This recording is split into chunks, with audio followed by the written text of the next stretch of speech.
Kate Young, and you're listening to This Is Purdue, the official podcast for Purdue University.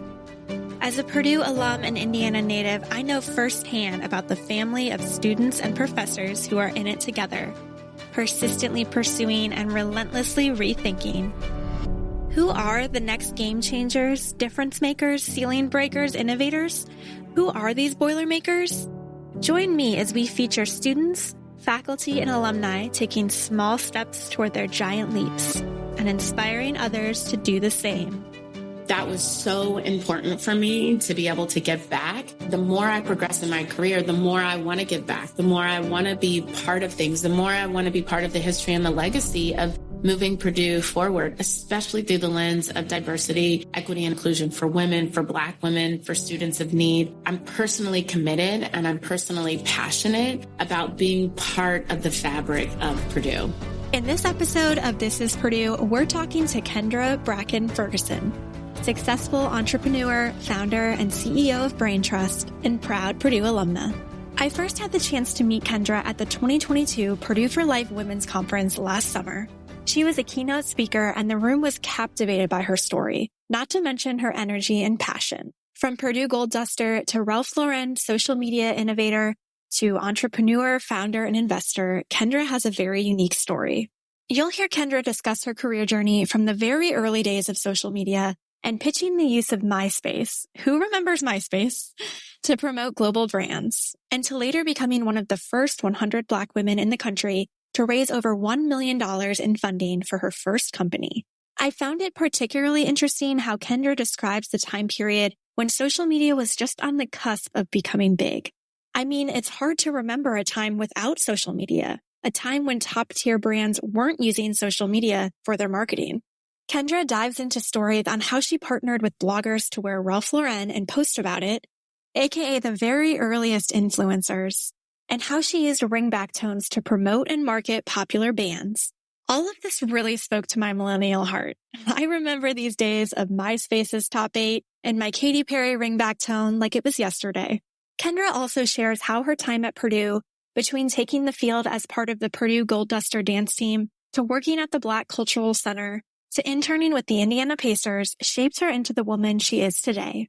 This Boilermaker also uses her platform to support Black-owned beauty and wellness brands, and she's even partnered with superstar actress Halle Berry on her health and wellness company called Respin. The company is based on 6 pillars, including strength, nourish, and connect, and it offers workouts plus information on fitness, nutrition, and health. Kendra has been featured in media outlets such as Forbes, The New York Times, Shape Magazine, HuffPost, and many more. She was named one of Essence Magazine's 17 Inspiring Black Executives Redefining the Face of Beauty and was included in LA Style's most influential list. She also has her own podcast, Business of the Beat, where she explores topics like diversifying the beauty industry, the steps of building a brand, choosing the right funding channels, and redefining the influencer role. This dynamic interview highlights a special Purdue alumna who is dedicated to promoting diversity, equity, and inclusion, and innovating new ways to use digital media. Here's my conversation with Kendra.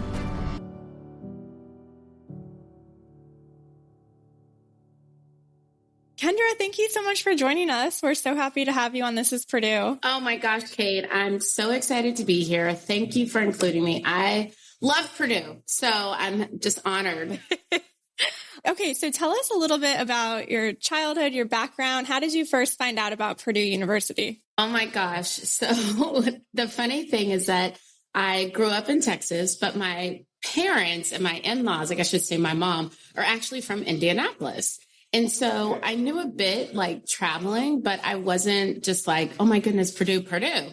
But because I grew up in Texas, I knew that I wanted to go to a Big 10 or a Big 12 school because I was a cheerleader and I loved football. So when I was in 6th grade, the president was giving a speech and someone handed him a piece of paper. And I turned to my mom and I said, who is that? And she said, the press secretary. And I immediately said, oh my goodness, that's what I want to do. And so I said, I'm going to go to school for it. As I got older and started looking at schools, I remember applying to, of course, the Texas schools. And at the time, Drew Brees, being from Texas as well, announced he was going to Purdue. And he was a year older than we were. funny enough, I had been dating like my longtime boyfriend who played football, and he had scholarships to go to different schools. And so we were like, oh my goodness, like we can go to Purdue. And so I applied. I got an academic scholarship because I was out of state. So that's how I was going to go. And then we literally like broke up right before school. But because he played football, it was easy for him to declare another school. And I was like, well, I'm going to Purdue. I have family in Indianapolis and it's a Big Ten school. And I knew I wanted to do communications. And so while a lot of my friends were going for engineering, I am proud to say that I was part of the School of Liberal Arts and got my degree in communications. That's amazing. And I know you were really involved at Purdue. You were a gold duster. Yes. Did you work at the Black Cultural Center, I believe you said? I worked at the Black Cultural Center and I helped change the newsletter. I became a senior editor at the Black Cultural Center. I was part of Jahari dance troupe.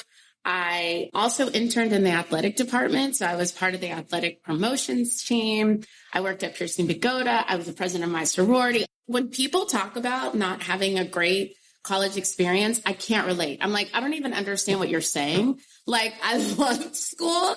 I was in every club, everything. It was just great. How did you balance all of that? Because, Purdue has tough academics. And then between all of these different things you were involved in, what was that like? Well, because I was on an academic scholarship, there was no playing around with school. And I love school, actually. I'm like, in my next life, I'm going to be a lawyer. Like, I loved it. And it was always about, we can play hard, but we have to work hard. And that's really just kind of been my mantra. Like, I see it so much, even in my professional career. But I would always say, guys, we can like play hard, but you always got to go to class. You got to show up for class. And that was my purpose for being there. And one of the things, I talk about being in sixth grade and wanting to do comms. I was always thinking about like, what's next? Am I, when I was in elementary school, my mom's like, you were already planning for middle school. So my intent with Purdue was to not only get a good education, but to set me up for my career. And I had always said, I want to be the youngest VP. I want to do all these things. And so in my mind, it was, how do I make sure that I'm exposing myself to everything that I can? How do I do the things that I loved? I mean, I cheered, did gymnastics my entire life. I danced. So being able to be part of Jahari and the Goldusters, that was really fueling me. And then I always loved writing. And so when I saw the opening, I literally freshman year saw the opening at the Black Cultural Center, and I worked there all 4 years. And so there were all these moments where I knew what I needed to do, but it's also like, what do I want to do and what drives me?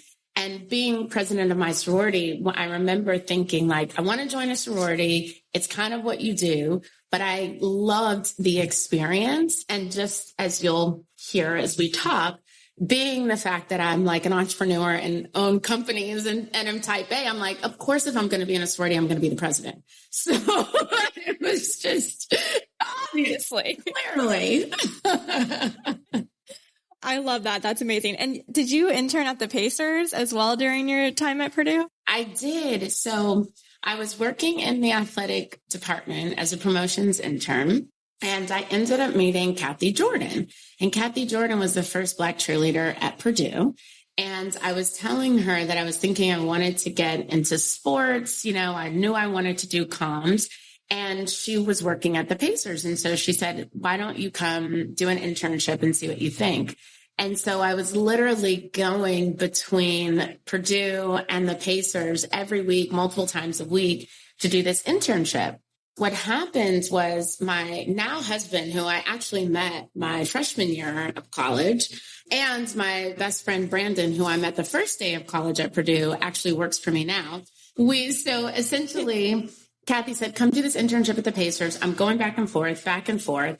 And there was an opportunity to apply to get my master's in sports administration. And so I was like, actually, that's what I want to do.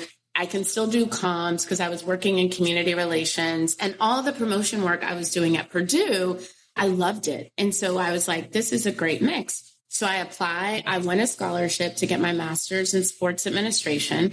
And at the same time, the year before, I did an internship in New York at Fleishman Hillard. So I literally am sitting here. I had done this internship the year before in New York.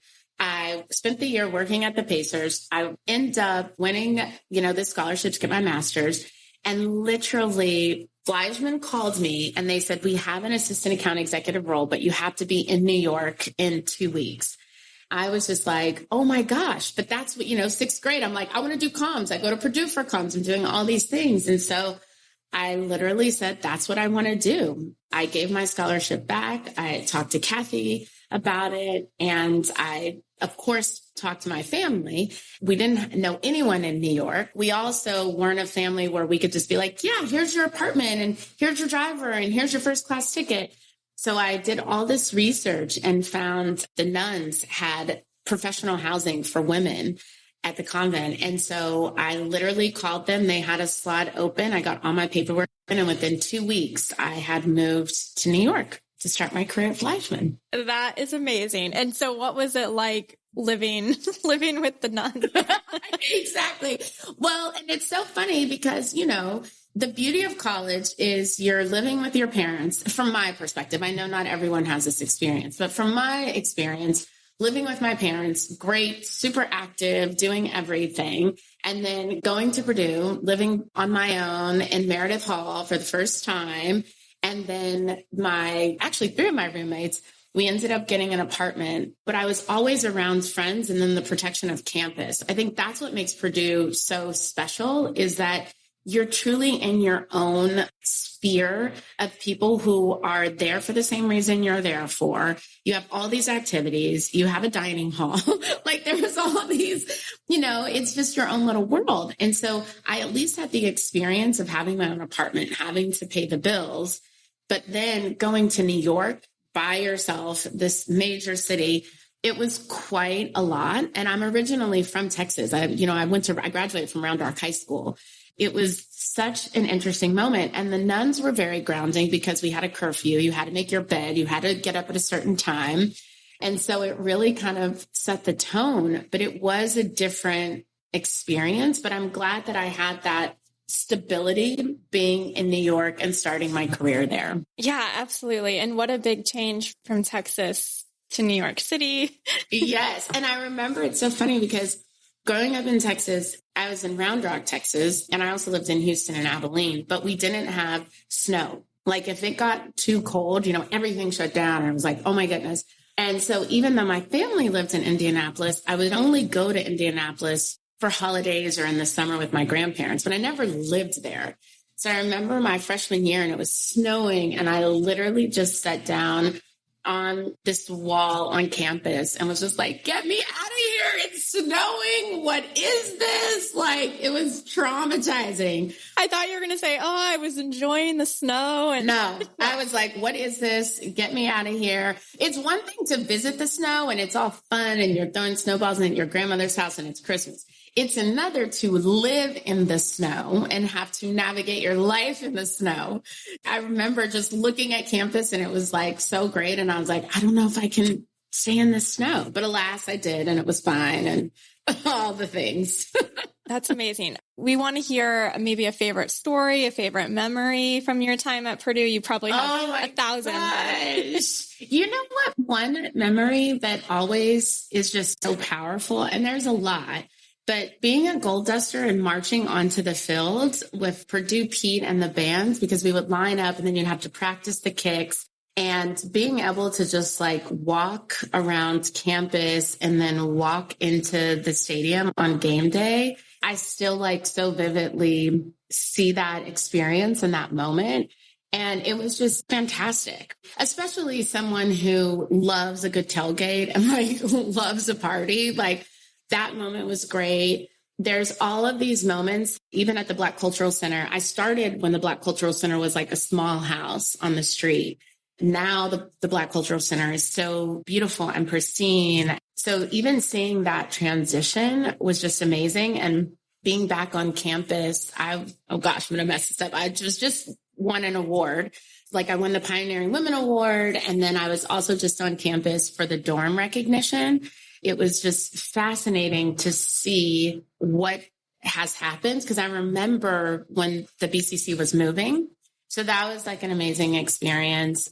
I think the other things too, just like my sorority. Like that was just amazing. And the ability for just people who don't know each other to come together and to make something happen, because we had to do so much volunteer work. You know, you're really organizing yourself. You're running a mini company within the school and having to like get the request to use the space and rent that, like all of those memories I think about in business today and how it so has informed how I show up in business, how I run my business, like the memories I have. And of course, class. It's so interesting how when I was in school, we didn't have like cell phones. We ended up having pagers. And then like at the end, like, you know, they were big. And we also didn't have like laptops. So going to the computer lab. And then in the end, what my roommate finally had one, it was always like a party in the computer lab, even though everyone was like doing work. So it's so different now because the students, they have their laptops. They don't have to do that communal aspect of school in that way, which I think about now, like how much I enjoyed it because of the communal aspect. I loved going to class and you were with everyone. And it's so funny, Kate. Oh my gosh, I have my mortar boards, which I should have brought. I'll take some pictures so that you have them, but I'll like go back and look at my mortar boards and be like, oh my gosh, I was so organized back then. That does not surprise me at all. I always laugh too because I'm in the really weird age where we had cell phones, but I didn't have internet on my cell phone. So like when I was out, I was out. I wasn't like on Facebook and on Instagram, but you could still text people. So it was like this weird in between. Oh my gosh, that's so funny. You're right. And it's so crazy to think now, like the students have cell phones and laptops and they're virtual and they're like doing all these things. And we were laughing about that, like going from the pager into the cell phone. And I hadn't even thought about not having the internet. That's right. And then you were just out. Yeah. Yeah. You know, you mentioned Goldusters and you were part of athletics. How has it felt watching Purdue sports? You know, we've had some wonderful sports victories lately. What have you been, have you been keeping up, I guess? It's funny because when I lived in New York and LA, but New York was such a like, I don't know, there were so many Purdue alumni and everyone would like meet at the bar and you could watch the game. And even when I see people in Purdue gear here, I'm like, oh my gosh, Purdue. So it's a different experience. And also I think too, like in New York, I didn't have a child. I didn't own a home. You know, it's a different life stage. But now we're always like watching the games because I have so many Purdue friends that are in LA with me. So we talk about it. We cheer on. It's great to see the wins and the successes across like all of the different categories and especially on the basketball side. So it's great. I'm so happy. Okay. So I know you interned in New York City and then you got a full-time position. You were like really at the forefront of this influencer marketing and blogging. And I know you spent time at Ralph Lauren. So walk us through that phase of your career. Oh my goodness. It's so funny because it's the things in life that happen. And in the moment, you're just moving. And then you look back and you're like, oh my gosh, I was part of something that was so revolutionary in terms of media consumption and consumer behavior. So at Fleischman, when I was an assistant account executive, we had, and this is like early 2000s, right? So we had Mahente, Black Planet, and Asia Avenue as clients. And they were the original like social networking sites. And it's funny because there's a term in marketing called the riches are in the niches.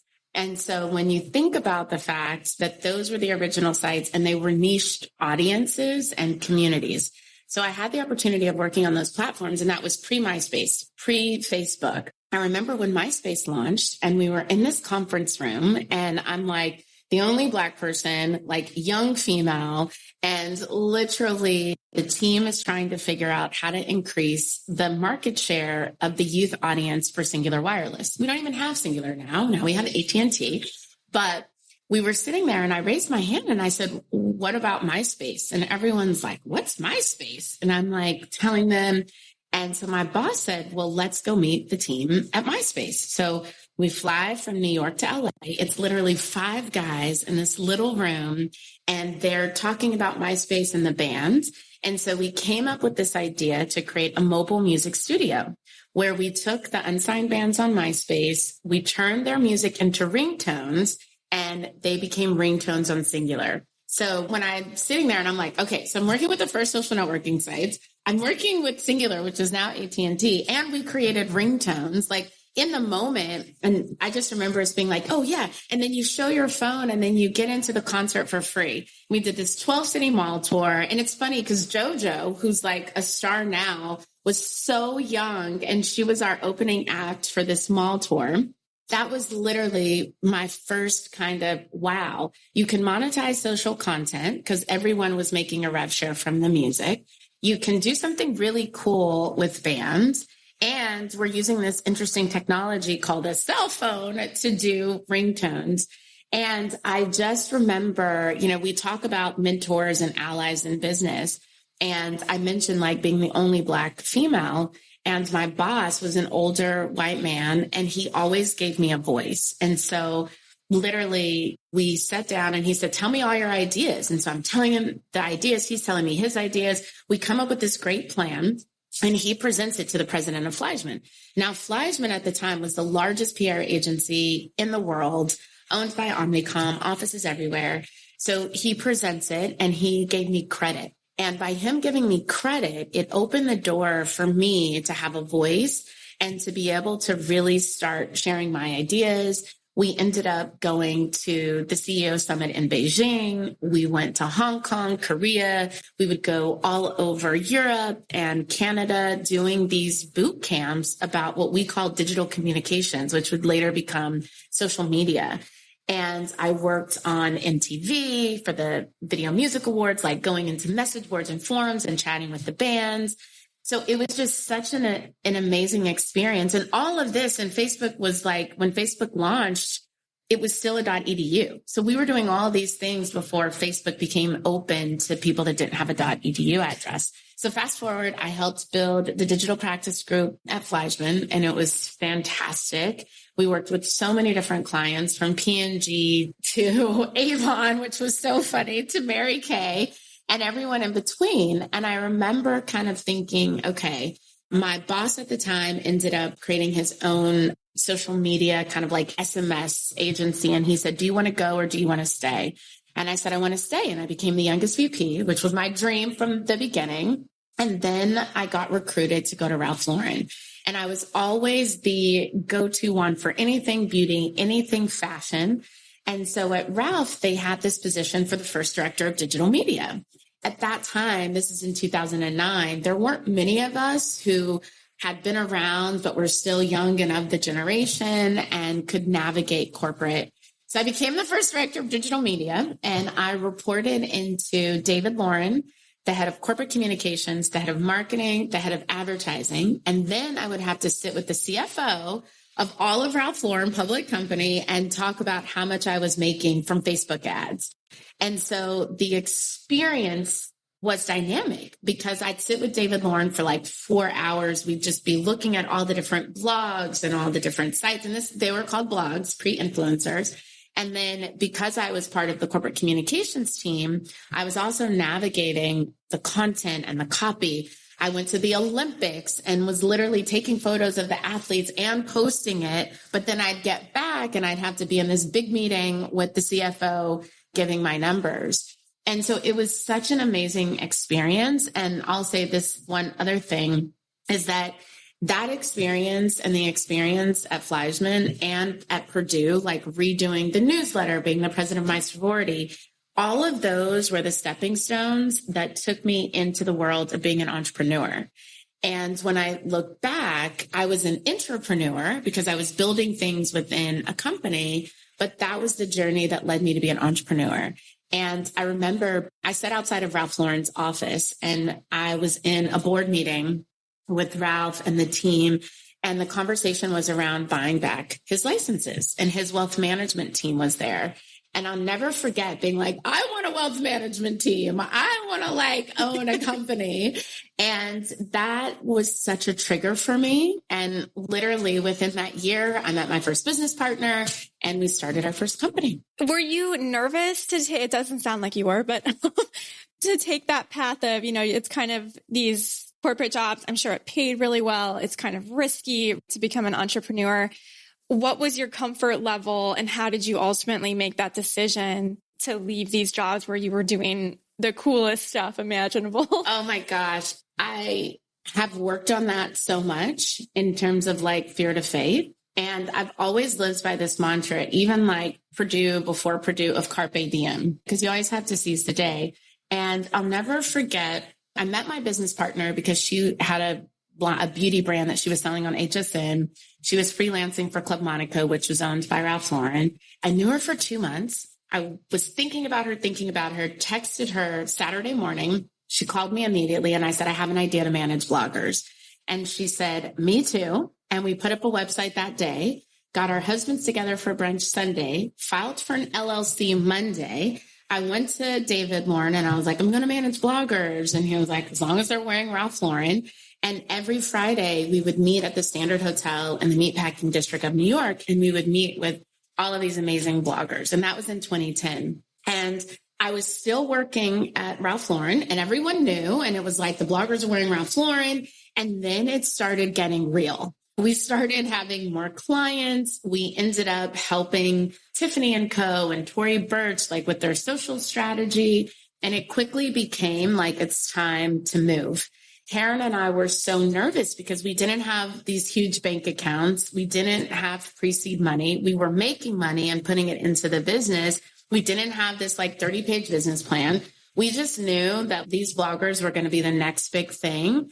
And we also knew that we had clients on the other side. So when I went to resign, David and I were kind of like, didn't speak for a few weeks. And David said, I want you to meet with our chief of staff. She's going to talk to you and she's going to talk to you. So I meet with the chief of staff, a Black woman who was one of the only Black women in like a senior leadership role back then in 2010.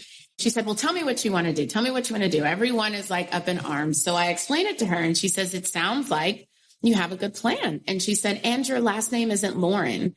And she said, so the beauty is that if it doesn't work, you can always come back, or you can always get a job. But if you don't try, then you'll miss the moment. And so with that, I was like, yeah, my last name isn't Lauren and I'm smart. I can always come back. And so with that, I left and we just started growing the business. And it was great. We were very fortunate because Ralph Lauren became a client of our agency, Digital Brand Architects. And so we still kind of had that through line, of like connectivity. And I always like tell, especially people who are working in companies and want to start something, you just can't burn that bridge. You always have to make sure that you're above board and transparent with what you're doing. And that was such a great lesson for me. So fast forward, we end up growing DBA. We got investment. We opened an office in Hong Kong. We licensed the business in Italy. It was a phenomenal experience. It was scary. There were times where we were like, oh my gosh, what are we going to do?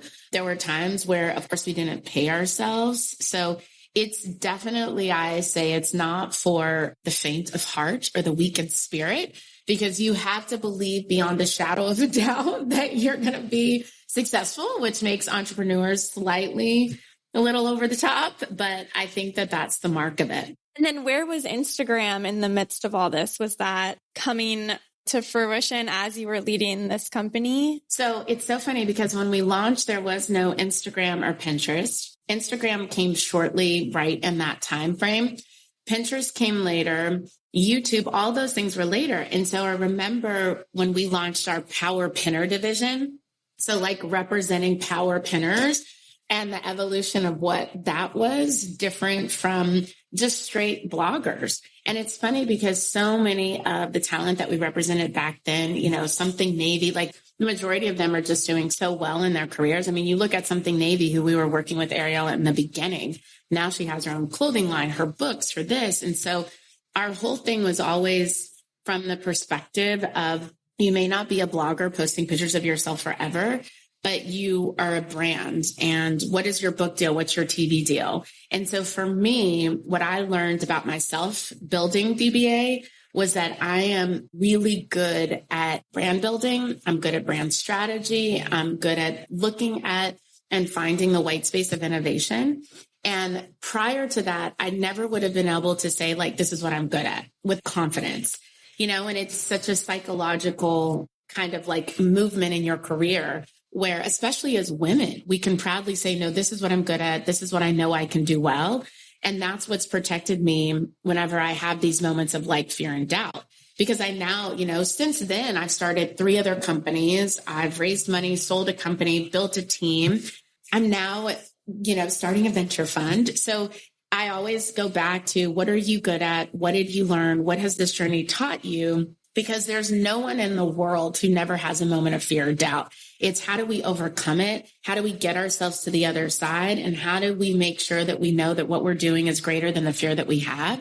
And I always say, like, I turn fear into faith. And for me, the faith is what carries me because I know I'm going to be all right. I mentioned at the beginning of this episode that Kendra was one of the first 100 Black women in the country to raise over $1 million in funding for her first company. Kendra shares more about what this means to her and what she's doing to support Black founders in growing their businesses. Well, here's the funny thing. We raised $2 million, and I didn't even know that that was a stat until recently. I didn't know. Like, I knew the Black women, we are the least funded in terms of our companies. There's all these stats, less than 0.02%. But I didn't even think of it that way because I was just like marching. You know what I mean? Like, you're in it, you're working, and we had to raise money or the company would have gone under. And so it never occurred to me until later. And now I started BrainTrust Founder Studio. Well, I guess in between that, when I left DBA, I started a company called BrainTrust. And I remember sitting in my office and thinking, like, what have I learned? What do I want to do? And one of my really good friends said, it's okay to move past something. It's okay to outgrow something. And so I'm sitting there and I'm like, okay, the one thing that I know I love being around smart people. I love smart conversations. Everyone is smart in their own right. And I also love working in groups and community. The thing that I learned from my first company is that as aligned as you may be in terms of an idea, if you don't have trust in your business partner or you don't have trust in your team, there's only a matter of time before it just goes awry. And so I said, I love being around smart people and people that I trust. And so I named my company BrainTrust with this notion that with smart people coming together, we can do and accomplish and solve any problem. And so for that company, I was able to leverage clients. I didn't have to raise money for it. We were moving along. And it was interesting because as we started to grow and expand, I was always thinking about, like, do we raise money? Do we not raise money? What do I want to do? And so fast forward, we ended up doing an acquisition deal with CAA Global Brands Group, which at the time was fantastic for us. It wasn't necessarily the right path for the agency or the right direction. It's hard to take an entrepreneur and then put them back into corporate, but still keep them as an entrepreneur. For me, it was really hard.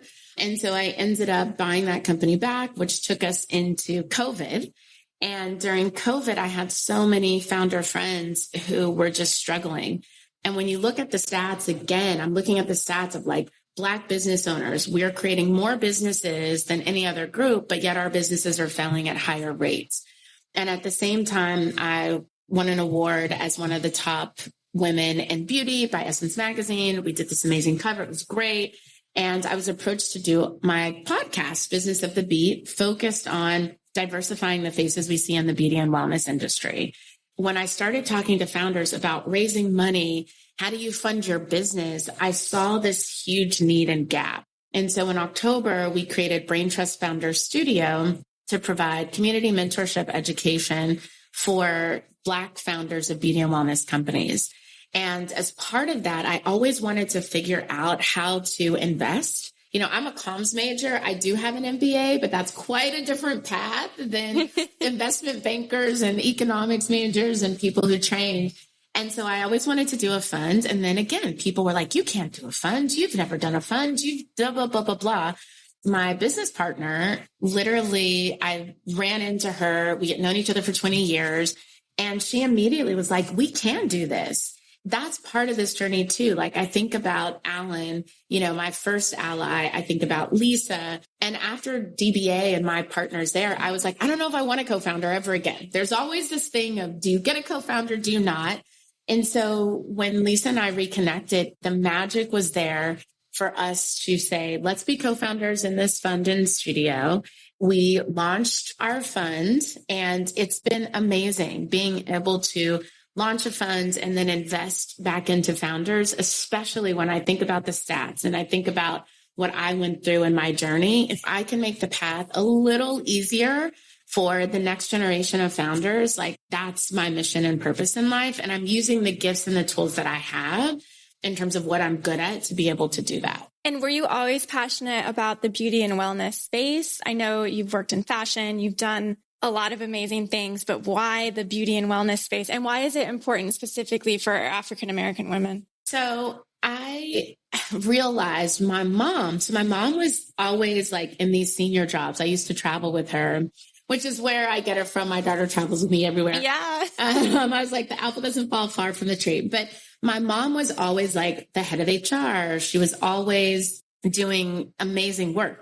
But on the side, she would do like Mary Kay and she would do Jafra because she just loved it. And my mom always has so much makeup. Like she has every palette.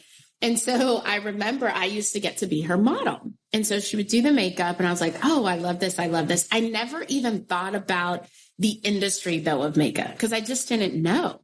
And so when I got to Fleischmann and I got to work on all of these different beauty brands, I was like, oh, this is great. And I just passionately loved it. So fashion, beauty, everyone came to me.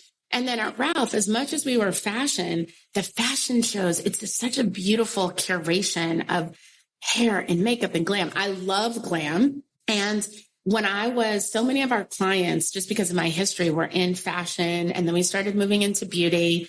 And then I also was a shareholder in BeautyCon, which was the largest beauty festival. The funny thing is that when I started the agency, so many of our clients were beauty and wellness and fashion, which made sense in terms of my background.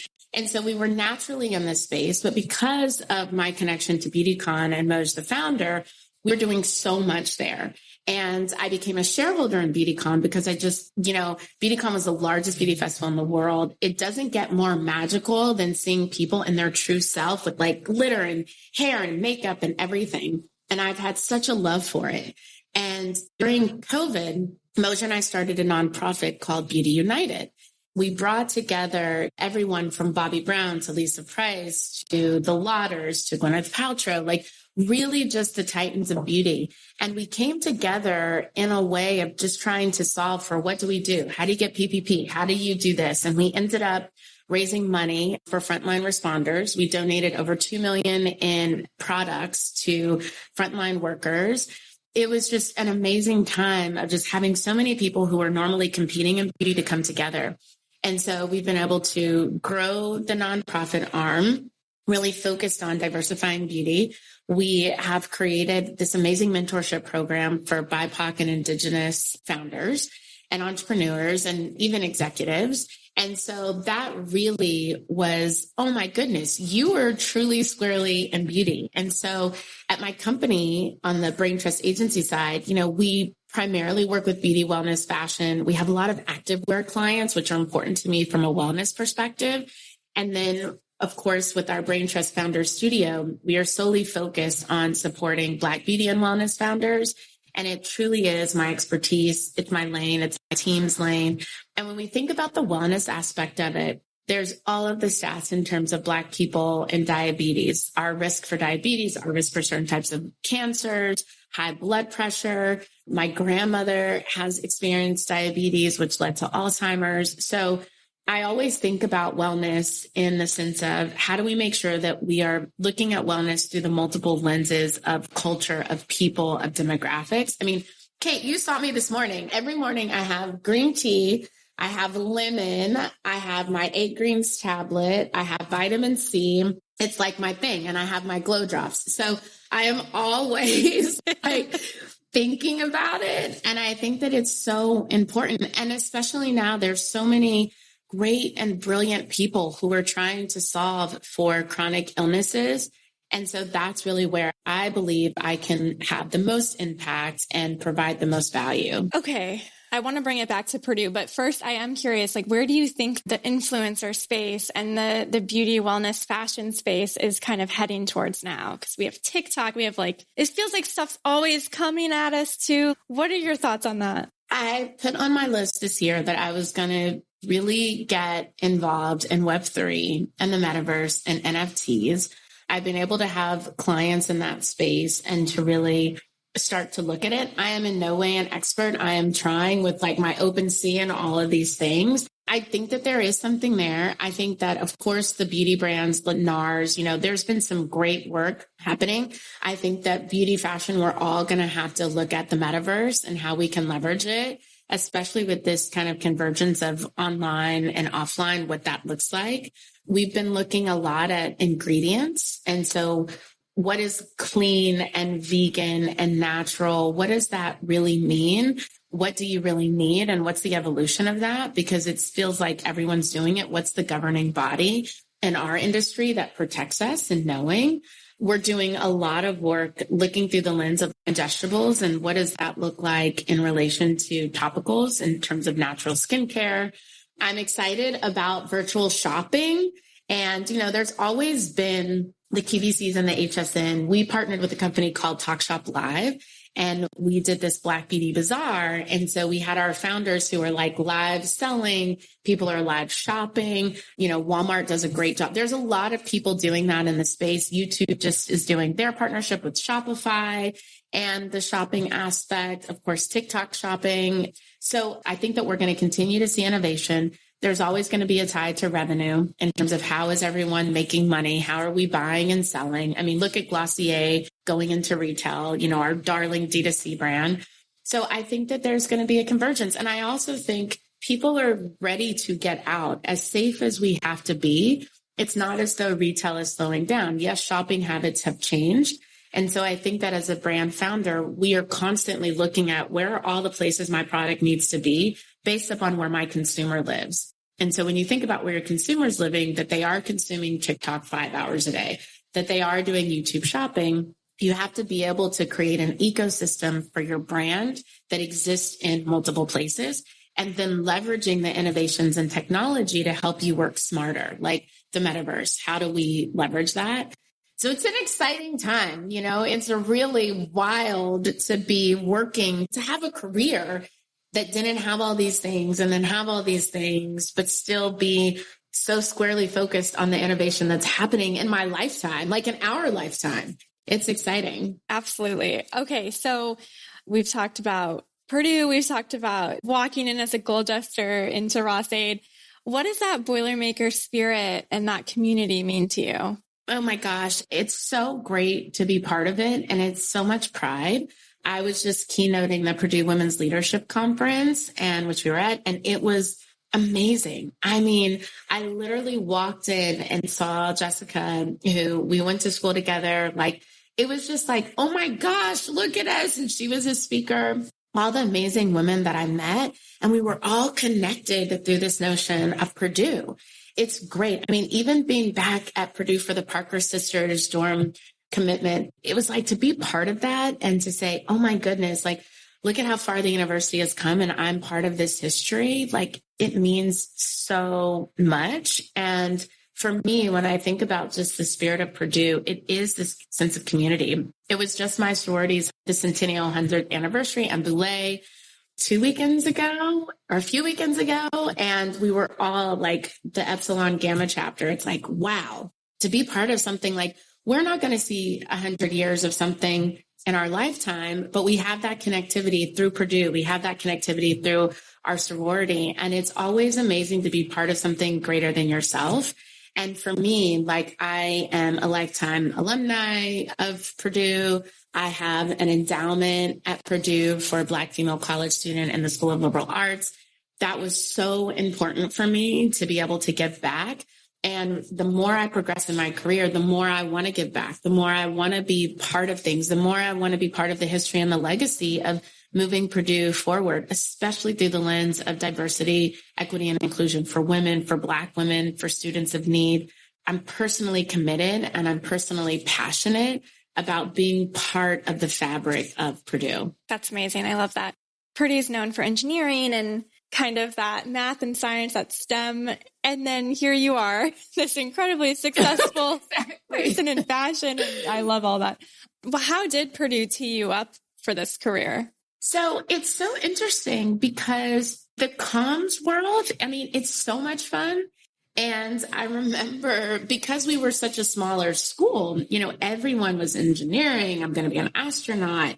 And we were writing papers. We were storytelling. We were interacting. I do so many speaking engagements, and that's because I was doing speaking at Purdue. Like, there's so many life skills that you get outside of the classroom, inside the classroom. And then it's just the general coursework. No one knew when I was in 98, a freshman at Purdue, that there was going to be MySpace and Facebook and TikTok and YouTube. But what we did know is, how do you write correct grammar? How do you tell a story? How do you write a press release? Even though I'm not in the day-to-day of PR, I just wrote a press release the other day, and I can go back to my AP style guide. Like, there's skills that even if the output and the tools are changing of what you communicate, it's still the basic foundation of how to communicate, how to write well, like reading a synopsis. So there's definitely those components that no matter what happens in the world, Purdue has set us up to be able to go out into the world and be successful if we receive it and we do the work on the other side. Okay, last question. What makes Purdue unique in your eyes, and why are you, in LA, proud to be a Boilermaker? I think that it's that experience and that community. I think about, talking to other people who had different university experiences. And I know I keep saying I didn't have that experience, but I do think that it was, the professors at Purdue were encouraging. I remember my counselor and talking about how we're going to navigate the environment, the school setup. There is so much just like school pride when you can walk on campus and see your colors. So I think that those are some of the differentiation points, like how the school supports its students, how we could come together as community, all of the different activities. Like, if you don't want to be in a sorority and you don't want to work in the athletic department and be a Golduster, there's archery. You could even create your own and you would be supported. And so I think that for me, it was such the stepping stone between you're in high school, now you're an adult, and that bridge from starting to be an adult to being an adult, and everything that was informed by my time there has been such a catalyst that I will always keep with me. Well, we can't thank you enough for joining us. Is there any last minute advice or anything you want to share with our listeners? Oh my goodness. I mentioned Carpe Diem. I think that Carpe Diem, you always have to seize the day. You always have to be ready. What I've learned in my career is people will tell you how you should be, how you should think. You always have to go deep, listen to yourself, listen to your gut. I always think that you have to take everything that you do and reflect on it in terms of what did you learn and how is that going to inform your journey and carry you forward. And the other thing is that it's not always going to be easy. And so we really have to make sure that we're taking care of ourselves, that we have self-actualization to understand when we need the time to pause, when we need our friend circle. But at the end of the day, like keeping the faith that it's going to be all right and that we're all going to make it, that we're here together and that with hard times come good times. So I just think Carpe Diem, like go for it and never look back and learn from everything that you do. I love it. That's amazing. Thank you. And boiler up. I have to say boiler up. Boiler up and up and up and up and up. Boiler up. Performance out of this too. I love it. I love it. That's amazing. Yes, we did. I cannot wait for our listeners to hear this episode. Thank you so much, Kate. This is great. Thank you for doing this and telling the stories and bringing everything to life. It's fantastic. Thank you so much. Couldn't you just feel Kendra's energy through this audio? It was such a pleasure talking to her. Something that really stuck out to me during this interview was her mantra, Carpe Diem. It's very clear Kendra has adopted that seize the day energy throughout her entire life. She's the epitome of a Boilermaker. Persistent, innovative, balanced, inclusive, intentional. The list goes on. I can't wait to hear what Kendra's next giant leap in the beauty and wellness industry is. If you want to watch our video clips with Kendra, head over to our new podcast YouTube page, youtube.com/@This Is Purdue. And remember, follow us on your favorite podcast platform to never miss an episode. This is Purdue is hosted and written by me, Kate Young. Our podcast video lead is Ted Schellenberger in collaboration with John Garcia, Thad Boone, and Hamza Syed. Our social media marketing is led by Ashley Schroyer. Our lead podcast photographer is John Underwood. Our podcast design is led by Caitlin Freeville. Our podcast team project manager is Emily Jesselaitis. Our podcast YouTube promotion is managed by Megan Hoskins and Kirsten Bors. And our podcast research is led by our This Is Purdue intern, Sophie Ritz. Thanks for listening to This Is Purdue. For more information on this episode, visit our website at purdue.edu/podcast. There you can head over to your favorite podcast app to subscribe and leave us a review. And as always, boiler up.